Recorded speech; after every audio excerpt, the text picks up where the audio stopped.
बिस्मिल्लाहिर्रहमानिर्रहीम अस्सलामुअलैकुम। उम्मीद करता हूँ आप खैरियत से होंगे। मैटलैब की इस सीरीज़ की एक नई वीडियो में आपको खुशामदीद कहता हूँ। आज की इस वीडियो में मैं आपको मैटलैब सॉफ्टवेयर में यहाँ पे मैटलैब प्रोग्राम रन करना सिखाऊंगा। लास्ट वीडियोस में भी हमने मैटलैब सॉफ्टवेयर में प्रोग्राम्स रन करवाए, मैटलैब सॉफ्टवेयर का इंट्रोडक्शन सीखा, मैटलैब सॉफ्टवेयर में हमने रैंडम कमांड का इस्तेमाल सीखा। तो आज की इस वीडियो में भी हम दो डिफरेंट प्रोग्राम्स को यहाँ पे रन करवाएंगे जो कि पेपर पॉइंट ऑफ व्यू से बहुत इंपॉर्टेंट है। तो प्रोग्राम की स्टेटमेंट है give simple example to find non zero index of N array. तो सबसे पहले मैं आपसे ये कहना चाहता हूँ कि जब भी आपने क्वेश्चन करना है तो पहला स्टेप ये होना चाहिए कि आपको क्वेश्चन के स्टेटमेंट की अच्छे से समझ आ जानी चाहिए। जब तक आप क्वेश्चन की स्टेटमेंट अच्छे से नहीं समझते आप क्वेश्चन को बासानी नहीं कर सकते। तो इस स्टेटमेंट में आपको दो चीज़ें यहाँ पे सबसे पहले बताना बहुत ही मुनासिब समझता हूँ। एक है जी इंडेक्स और दूसरा है अरे। अरे के ऊपर हमने डिफरेंट टाइम्स डिस्कस किया कि अरे क्या होता है। हमने देखा कि अरे हम खुद से भी जनरेट कर सकते हैं, अरे हम मैटलैब सॉफ्टवेयर से रेंडमली भी जनरेट करवा सकते हैं। तो बहुत सारे स्टूडेंट का ये क्वेश्चन था कि हम खुद से अरे कैसे असाइन करवा सकते हैं। तो वेरी सिंपल है जी। लेट्स सपोज मैंने यहाँ पे लिया a is equal to square bracket में लिखा 1 स्पेस 2 स्पेस 3 स्पेस 4, 4 एलिमेंट्स की मैंने एक अरे ली और मैंने यहाँ पे एंटर का बटन दबाया। तो आप यहाँ पे देख सकते हैं ये जो अरे है ये a वेरिएबल में स्टोर होगी जो कि आपको यहाँ पे देखने को मिल रही है। इसके अंदर 4 एलिमेंट्स हैं और यहाँ पे आप देख सकते हैं 1 2 3 4 ये 4 डिफरेंट एलिमेंट्स हैं इस अरे में, ठीक है, जो कि स्टोर हो गए हैं ए में। ओके, तो ये हमने खुद से एक अरे असाइन कर। हमारे पास एक और भी तरीका है अरे को असाइन करवाने के लिए जो कि हम खुद से असाइन करवा सकते हैं। Let's suppose b is equal to, यहाँ पे लिखता हूँ जी 1 और यहाँ पे 4। ओके, एंटर का बटन दबाया तो आप यहाँ पे देख सकते हैं यहाँ पे एक अरे बन गई जो कि इस b वेरिएबल में स्टोर होगी। ठीक है, ये दो डिफरेंट तरीके हैं जिसमें हम खुद से अरे असाइन करवा सकते हैं। इस तरह से हम अरे बना सकते हैं। इसी तरह से एक तीसरा भी तरीका था अरे को जनरेट करने का, वो हमारे पास रैंडम की कमांड का था। ठीक है, लेट्स सपोज मैंने लिखा जी c इज इक्वल टू, यहाँ पे लिखा फिक्स और यहाँ पे ब्रैकेट लगाई, मुझे 0 से लेकर 10 के दरमियान नंबर्स चाहिए और इसको मैंने मल्टीप्लाई करवा दिया रैंडम की कमांड से। और यहाँ पे मुझे 4 एलिमेंट्स चाहिए, डिफरेंट तरह के 4 एलिमेंट्स चाहिए। तो मैंने यहाँ पे 1,4 यहाँ पे ब्रैकेट लगा दी और एंटर का बटन दबाया। तो आप यहाँ पे देख सकते हैं मुझे 4 एलिमेंट्स की एक अरे मिल गई है। ठीक है, जिसके अंदर डिफरेंट तरह के एलिमेंट्स हैं 0 से लेकर 10 के दरमियान। तो ये 3 डिफरेंट तरीके हैं, हम इस तरह से अरे को असाइन करवा सकते हैं। बहुत ही सिंपल है। ये दो जो अरेज हमने असाइन करवाई ये खुद से असाइन करवाई हम, ठीक है, अपनी मर्जी से हमने यहाँ पे एलिमेंट्स यहाँ पे इंटर किए। ये हमने एक अरे जनरेट करवाई है मैटलैब सॉफ्टवेयर से और ये रैंडमली इसने मुझे नंबर्स दिए हैं 0 से लेकर 10 के दरमियान। तो इस तरह से हम अरे जनरेट करवा सकते हैं। अब हम इंडेक्स की बात करते हैं। इंडेक्स क्या होता है?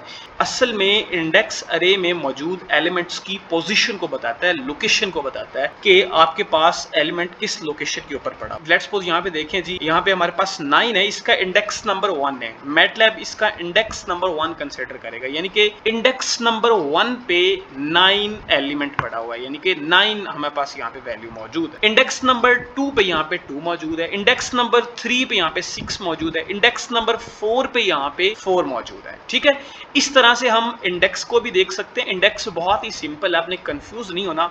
हमने जब मैट्रिक्स में एलिमेंट की लोकेशन को फाइंड आउट किया था तब भी हमने इंडेक्स को बड़ी ही डिटेल से वहां पे समझा था। ठीक है, तो इंडेक्स कैसे मालूम कर सकते हैं उसको मालूम करने के लिए लेट्स सपोज मैंने यहाँ पे लिखा जी c और यहाँ पे मैंने ब्रैकेट में लिख दिया, मैं इसका इंडेक्स नंबर 3 पुट करता हूँ। लेट्स सपोज मैंने यहाँ पे 3 पुट किया और यहाँ पे इंटर का बटन दबाया। तो आप यहाँ पे देख सकते हैं 3 इंडेक्स पे कौन सी वैल्यू मौजूद है, यहाँ पे 6 मौजूद है। ठीक है, इस तरह से हम इंडेक्स का इस्तेमाल करके हम वैल्यू या फिर एलिमेंट्स मालूम कर सकते हैं। तो ये था जी इंडेक्स और अरे, हमने यहाँ पे डिस्कस कर लिया। अब हम क्वेश्चन की तरफ आते हैं कि हमारे पास क्वेश्चन क्या है। Give simple example to find non zero index of an. हमने यहाँ पे इंडेक्स पे वैल्यू फाइंड आउट करनी है कि किस इंडेक्स पे ऊपर कौन सी वैल्यू मौजूद है। क्वेश्चन में उसने ये नहीं कहा कि आप फलां इंडेक्स के ऊपर मालूम करेंगे कौन सी वैल्यू मौजूद है, इस तरह से नहीं है। यानी कि हम वैल्यू यूजर से लेना चाहते हैं इंडेक्स की और वहां पे हम वैल्यू फाइंड आउट करना चाहते हैं कि हमारे पास वैल्यू कौन सी मौजूद है। लेट्स सपोज मैं यहाँ पे 3 इंडेक्स यूजर से लेता हूं तो आप इस सी अरे में देखें 3 इंडेक्स पे आपको 6 मिलेगा जो। तो अब हम प्रोग्राम लिखते हैं जी, पेपर में हमने कैसे प्रोग्राम लिखना है। तो इसके लिए हम यहाँ पे कमांड्स लिखते हैं। ठीक है, मैं इसके लिए यहाँ पे एक खुद से अरे जो है वो असाइन करवाता हूँ। लेट्स सपोज मैंने यहाँ पे लिखा a और यहाँ पे मैंने इक्वल लिखा और ब्रैकेट में मैंने लिखा जी 1 स्पेस 3 स्पेस 5 स्पेस 7। ये मैंने 4 एलिमेंट्स की एक यहाँ पे अरे ले ली और इसको मैंने यहाँ पे ब्रैकेट से क्लोज कर दिया। आप यहाँ पे एंड पे सेमीकोलन लगा भी सकते हैं, नहीं भी लगा सकते, इट्स अप टू यू। ठीक है, लगा दें तो बेहतर है, ना लगाएं तो इसमें कोई प्रॉब्लम नहीं बनने वाली। ओके, तो मैंने यहाँ पे नहीं लगाया तो आप यहाँ पे आउटपुट पे यहाँ पे देख सकते हैं मुझे यही अरे मिल गई है जो कि ए एक वेरिएबल है उसमें स्टोर होगी। अब एक आपने पेपर में ये वाली कमांड लिखनी। अब दूसरी कमांड हम यहाँ पे एक बी कैपिटल लेंगे जी। ठीक है, और इसमें हम ये कहेंगे कि यूजर को कहेंगे कि आप इंडेक्स नंबर पुट करो। ठीक है, इंडेक्स नंबर पुट करोगे, जो इंडेक्स नंबर पुट करोगे वो बी में स्टोर हो। बी के बाद हम यहाँ पे एक अगली कमांड लगाएंगे और हमें आउटपुट मिल जाएगा। उस इंडेक्स पे कौन सी वैल्यू मौजूद है वो हमें मिल गया। ठीक है, तो बहुत ही सिंपल है। यहाँ पे लिखते हैं जी इनपुट हमने लिखा और ब्रैकेट लगाई, ब्रैकेट में यहाँ पे हमने कॉमा लगाया, हमने कहा जी इंटर इंडेक्स नंबर। ठीक है जी, तो हमने यहाँ पे इंटर इंडेक्स नंबर लिखा, इसको मैंने क्लोज कर दिया। ठीक है, और यहाँ पे आ गया जी इंटर द इंडेक्स नंबर। तो अब यूजर क्या करेगा, यहाँ पे इंडेक्स नंबर इंटर करेगा, यानी कि इंडेक्स नंबर को पुट करेगा कि मुझे कौन से इंडेक्स के ऊपर वैल्यू चाहिए। ये यूजर के ऊपर डिपेंड कर रहा है। उसने क्वेश्चन में ये नहीं कहा कि आप फलां इंडेक्स नंबर यहाँ पे पुट करो, इट्स अप टू यू, जो मर्जी आप यहाँ पे पुट कर सकते हैं। जो आपने अरे असाइन करवाई है उसमें से आप कोई भी इंडेक्स यहाँ पे पुट कर सकते हैं। ठीक है, तो मैं यहाँ पे पुट करना चाहता हूँ जी 3। मैंने यहाँ पे 3 पुट कर दिया और ये जो 3 है अब ये बी में स्टोर हो जाएगा। आप यहाँ पे देख सकते हैं ये जो 3 है ये बी में स्टोर हो गया है। ओके, तो अब नेक्स्ट कमांड अब यहाँ पे देखेंगे जी कि वो हमारे पास क्या होगी। उसके लिए हम यहाँ पे एक कैपिटल सी एक वेरिएबल लेते हैं। ठीक है, जिसमें हमने क्या करना है a इंटू हमने यहाँ पे लिखा जी b। तो अब इस कमांड का काम देखते हैं कि ये c की वैल्यू 5 कैसे आ गई। भाई हमने जब मैट्रिक्स में एलिमेंट्स की लोकेशन को डिस्कस किया था तो हमने लिखा था कि यहाँ पे हम कोई भी, हमारे पास मैट्रिक्स भी हो सकता है, अरे भी हो सकती है, तो ब्रैकेट में हम जो भी लिखेंगे वो उसका इंडेक्स नंबर होगा। ठीक है, तो ये कमांड क्या काम कर रही है, इसके अंदर यहाँ पे हमारे पास a मौजूद है जो कि अरे है और b हमारे पास इंडेक्स नंबर है यहाँ पे जो कि स्टोर हो चुका है। ठीक है, और इंडेक्स नंबर कौन सा, थर्ड इंडेक्स नंबर इस बी में स्टोर हो गया, इस ए अरे का। ठीक है, और इंटर का बटन दबाया तो हमें 5 मिल गया। तो आप यहाँ पे देख सकते हैं ए अरे में कि हमारे पास थर्ड इंडेक्स नंबर के ऊपर कौन सी वैल्यू पड़ी, कौन सा एलिमेंट पड़ा है, तो वो हमारे पास यहाँ पे 5 पड़ा है। तो आउटपुट में भी हमें क्या मिलेगा, 5 ही मिलेगा। ओके, तो अब हम इसकी आउटपुट लेना चाहते हैं जो कि हम पेपर्स में लिखेंगे, वो हम कैसे लिख सकते हैं। ठीक है, इसके लिए आपने एक ये कमांड लिखनी है a is equal to this, ये जो अरे लिखी हुई है। ठीक है, सेकंड कमांड आप यूज करेंगे b is equal to input enter the index number, ये कमांड यूज करेंगे। ठीक है, पेपर में आप ये वाला फैक्टर नहीं लिखेंगे और ये वाली टर्म भी नहीं लिखेंगे। ठीक है, और थर्ड कमांड आप यूज करेंगे c is equal to a of b। अब हमने आउटपुट लेनी है, वो डिस्प्ले कमांड से भी ले सकते हैं, वो हम f से भी ले सकते हैं, इट्स अप टू यू, जो आप मर्जी यहाँ पे लगाना चाहें। तो मैं सबसे पहले आपको यहाँ पे डिस्प्ले की कमांड से सिखा सकता हूँ। ठीक है, तो डिस्प्ले की मैंने कमांड लगाई। ठीक है, और यहाँ पे ब्रैकेट में हमारा जो रिजल्ट है वो किस में स्टोर हो चुका है, वो सी में स्टोर हो चुका है, क्योंकि ये कमांड अपना काम कर चुकी है और जो इसकी वैल्यू आई इस कमांड की वो सी में स्टोर हो गई है। तो मैं डिस्प्ले ऑफ यहाँ पे सी लिखूंगा और यहाँ पे मैंने ब्रैकेट लगाई, इंटर का बटन दबाया तो मुझे यहाँ पे 5 मिल गया, मतलब थर्ड इंडेक्स पे हमारे पास 5 मौजूद है। ठीक है, इसी तरह से हम f कमांड का भी इस्तेमाल करके हम यहाँ पे आउटपुट ले सकते हैं। डिस्प्ले ऑफ सी लिखेंगे तो आपको सिर्फ यही मिल जाएगा लिखा हुआ, लेकिन अगर आप f कमांड का यूज करेंगे तो आप वहां पे आपको प्रॉपर वर्डिंग में लिखा आएगा कि आपके पास non zero index of N array कौन सा है। ठीक है, तो इस तरह से आप f कमांड का भी यूज कर सकते हैं, डिस्प्ले कमांड का भी यूज कर सकते हैं। मैं आपको रिकमेंड करूंगा कि आप f कमांड का इस्तेमाल करें, वो आपके लिए बेहतर है। ठीक है, f मैंने यहाँ पे लिखा, बहुत ही सिंपल है जी। ठीक है, और यहाँ पे मैंने कॉमा लगाया जी। अब मुझे चाहिए non zero index of N array, मैं यहाँ पे लिखता हूँ जी non zero index of N array. Okay जी, और यहाँ पे मैंने इक्वल लगाया और यहाँ पे परसेंटेज का सिंबल लगाया जी, f और बैकवर्ड स्लैश एन। ये चीज़ें हम डिस्कस कर चुके हैं ऑलरेडी, अब यहाँ पे आपको बताने की ज़रूरत नहीं है, बहुत ही सिंपल है जी। और यहाँ पे हमने कॉमा लगाया, तो अब हमारा रिजल्ट किस में स्टोर था, सी में स्टोर था, तो मैं यहाँ पे कैपिटल सी लिख दिया और यहाँ पे ब्रैकेट क्लोज की और यहाँ पे मैंने एंटर का बटन प्रेस किया। तो आप यहाँ पे देख सकते हैं non zero index of N array is equal to 5। ठीक है, यानी कि थर्ड इंडेक्स नंबर के ऊपर कौन सा एलिमेंट पड़ा है वो आपने यहाँ पे देख लिया, 5 पड़ा है। वो हमने डिस्प्ले कमांड से भी देख लिया, हमने fprintf कमांड से भी आउटपुट लेके यहाँ पे देख लिया। तो ये हमारे पास था जी क्वेश्चन नंबर 1, जिसमें हमने देखा कि कौन से इंडेक्स के ऊपर कौन सी वैल्यू पड़ी हुई है, कौन सा एलिमेंट पड़ा हुआ, वो हमने प्रिंट करवाना था। तो हमने यहाँ पे प्रिंट करवा लिया। ये हमने उसे एक यहाँ पे अरे असाइन करवाई और हमने कहा कि यूजर को कि भाई आप इंडेक्स नंबर इंटर करो जिसके ऊपर आप वैल्यू फाइंड आउट करना चाहते हैं, जिसके ऊपर आपकी वैल्यू पड़ी हुई है अरे में। ठीक है, तो यहाँ पे हमने 3 को पुट किया तो 3 बी में स्टोर हो गया और सी इज इक्वल टू हमने ये कमांड लगाई जो कि हमें बता रही है कि किस इंडेक्स के ऊपर कौन सी वैल्यू पड़ी हुई है, कौन सा एलिमेंट पड़ा हुआ है, वो सी के अंदर स्टोर हो गया। तो हमने यहाँ पे डिस्प्ले की कमांड भी यूज की, fprintf कमांड भी यूज की और हमने यहाँ पे आउटपुट ले ली। ओके, पेपर में अपने कौन कौन सी कमांड लिखनी है यहाँ पे देख लें एक बार। फिर आपने ये कमांड लिखनी है, ओके। सेकंड कमांड आपने ये वाली लिखनी है, b is equal to input enter the index number. Third command आपने c is equal to a of b लिखना है और फोर्थ कमांड आपने इन दोनों में से एक लिखनी है। ठीक है, डिस्प्ले ऑफ c भी लिख सकते हैं, fprintf भी लिख सकते हैं, इट्स अप टू यू, जैसे आपको बेहतर लगे।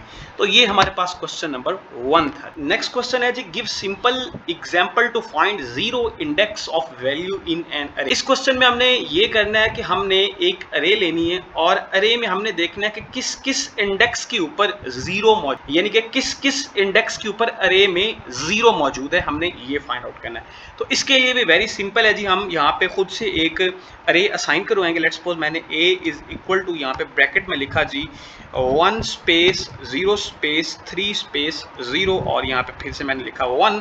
एक मैंने 5 नंबर्स की यहाँ पे एक अरे ले ली है और इसको मैंने यहाँ पे स्क्वायर ब्रैकेट से क्लोज कर दिया, एंटर का बटन प्रेस किया तो आप यहाँ पे देख सकते हैं।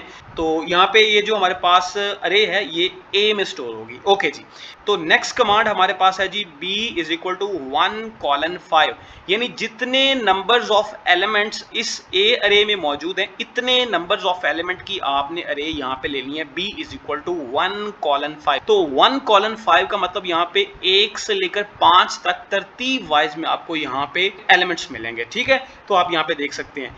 अब हम नेक्स्ट कमांड कौन सी यूज करना चाहते हैं। नेक्स्ट कमांड हमारे पास है जी वही c इज इक्वल टू हमने यहाँ पे लिखना है। ठीक है, और हमने यहाँ पे लिखा जी b और ब्रैकेट में लिखा फाइंड, ओके जी, और a इज इक्वल टू 0 और इसको मैंने क्लोज कर दिया। ठीक है, और यहाँ पे एंटर का बटन प्रेस किया। अब इस कमांड ने काम ये किया है कि इसने हमें इंडेक्स नंबर मालूम करके दिए हैं, वो इंडेक्स नंबर जिसमें a में 0 पड़े हुए हैं, यानी कि एक सेकंड इंडेक्स नंबर हमें इसने मालूम करके दिया, एक फोर्थ इंडेक्स नंबर मालूम करके दिया है जिसके ऊपर a में 0 पड़े हुए हैं। ओके जी, अब ये कमांड क्या काम करेगी, ये कमांड ये काम करेगी कि इसने b के एलिमेंट्स को, b की ये जो इंडेक्स नंबर्स हैं या एलिमेंट्स हैं, इनको इसने कोरस्पॉन्ड टू कंपेयर करना है, यानी कि 1 इंडेक्स को 1 के साथ कंपेयर करना है, 2 को 2 के साथ कंपेयर करना है, थर्ड को थर्ड के साथ कंपेयर करना है, फोर्थ को फोर्थ के साथ कंपेयर करना है और फिफ्थ को फिफ्थ के साथ कंपेयर करना है। और कंपेयर करने के बाद हमें ये रिजल्ट देना है कि किस इंडेक्स के कोरस्पॉन्ड a के अंदर 0 मौजूद हैं, इसने ये हमें मालूम करके देना है। ठीक है, तो यहाँ पे आप देख सकते हैं इसने एक हमें दिया 2 इंडेक्स नंबर, एक हमें दिया 4 इंडेक्स नंबर। कहता है कि आप a के अंदर जाएं और देखें कि सेकंड इंडेक्स नंबर के ऊपर 0 मौजूद है और फोर्थ इंडेक्स नंबर के ऊपर यहाँ पे 0 मौजूद है। ठीक है, तो आपने पेपर में यहाँ पे लिखना है जी, एक आपने ये वाली कमांड यूज करनी है a इज इक्वल टू जो भी आप अरे असाइन करवाएंगे, सेकंड कमांड आप यूज ये करेंगे, यहाँ पे आप सेमीकोलन लगा सकते हैं। ठीक है, थर्ड कमांड आप यहाँ पे ये वाली यूज करेंगे। ओके, अब फोर्थ कमांड हमारे पास कौन सी होगी, वो हम आउटपुट लेना चाहते हैं डिस्प्ले से या fprintf से। वही काम जी, डिस्प्ले के लिए मैं क्या करूंगा disp और यहाँ पे ब्रैकेट में क्या लिखूंगा जी c और मुझे यहाँ पे आउटपुट में क्या मिल जाएगा 2 और 4। यहाँ पे देख सकते हैं सेकंड इंडेक्स नंबर के ऊपर 0 मौजूद है। ठीक है, और फोर्थ इंडेक्स नंबर के ऊपर यहाँ पे a में 0 मौजूद है। तो यही हमारी आउटपुट थी रिक्वायर्ड। ठीक है, तो fprintf कमांड का भी यूज करके हम इसकी आउटपुट ले सकते हैं। हमने लिखा जी fprintf और ब्रैकेट में यहाँ पे कॉलन लगाया, तो हम यहाँ पे लिखेंगे जी the index which have zeros are, ठीक है, और इक्वल टू हम लगाएंगे और यहाँ पे परसेंटेज की अलामत लगाएंगे हम, यहाँ पे f लिखेंगे, बैकवर्ड स्लैश, यहाँ पे n आ जाएगा और यहाँ पे हम लगाएंगे जी कॉमा और यहाँ पे आ जाएगा जी c और यहाँ पे ब्रैकेट क्लोज कर देंगे, ठीक है, और यहाँ पे हम इंटर का बटन दबाएंगे तो आप यहाँ पे देख सकते हैं the index which have 0 are, यानी कि एक सेकंड इंडेक्स नंबर के ऊपर 0 मौजूद है ए में और एक फोर्थ हमारे पास जो इंडेक्स है वहां पे भी ए में 0 मौजूद है। तो ये हमारे पास लास्ट प्रोग्राम था। इसमें आपने पेपर में कौन कौन सी कमांड लिखनी है जी, एक आपने ये वाली कमांड लिखनी है फर्स्ट, सेकंड कमांड आपने ये वाली लिखनी है, थर्ड कमांड आपने ये वाली लिखनी है और फोर्थ आपने इन दोनों में से एक लिखनी है। डिस्प्ले ऑफ सी वाली भी लिख सकते हैं, एफ प्रिंट एफ वाली भी लिख सकते हैं, लेकिन मैं आपको रिकमेंड करता हूं कि आपने एफ प्रिंट एफ वाली कमांड का यूज करना है, ठीक है। तो ये हमारे पास आज के दो प्रोग्राम थे जिसमें हमने पहले प्रोग्राम में हमने डिस्कस किया कि इंडेक्स नंबर के ऊपर हमने वैल्यू मालूम की, एलिमेंट्स मालूम किए। सेकंड प्रोग्राम में हमने देखा कि किस इंडेक्स के ऊपर अरे में 0 मौजूद हैं। तो ये हमारे पास दो आज के प्रोग्राम थे। उम्मीद करता हूँ आपको आज की वीडियो बहुत ही अच्छी लगी। अगर आपका कोई क्वेश्चन है या आपको इस लेक्चर के रिलेटेड कोई प्रॉब्लम है तो आप डिस्कस कर सकते हैं कमेंट सेक्शन में, आप कमेंट लिख के अपना प्रॉब्लम यहाँ पे सेंड कर सकते हैं। अगर आप कोई सजेशन देना चाहते हैं तो वो भी आप दे सकते हैं। हम आपके कमेंट्स के मुंतज़िर हैं। मिलते हैं एक नई वीडियो के साथ, एक नए लेक्चर के साथ। तो तब तक के लिए साइनिंग ऑफ, अल्लाह हाफ़िज़।